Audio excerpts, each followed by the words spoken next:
दीवारों डिवाइडरों पर पान थूकने पर किया शर्मिंदा। वाराणसी नगर निगम ने विशेष स्वच्छता अभियान चलाया। नदेसर, घौसाबाद और कैंट क्षेत्रों में थूकने वालों को शर्मिंदा किया गया। दुकानदारों से प्रतिबंधित प्लास्टिक का प्रयोग न करने की अपील की गई।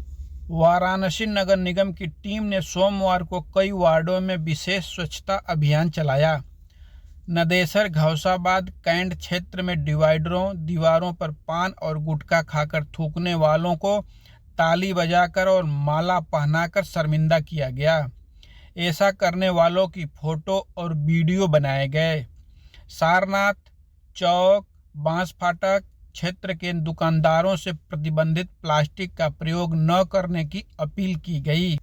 आईईटी एक्सपर्ट सरिता तिवारी, डॉक्यूमेंट मैनेजर प्रीति सिंह एवं सफाई निरीक्षकों की टीमों ने 50 मोचन, कृतकाश्वर, मदनपुरा, रामनगर, रानीपुर, शिवराजनगर कॉलोनी आदि क्षेत्रों में लगभग 500 घरों में जाकर गीला और सूखा कचरा अलग अलग करने के फायदे गिनाए।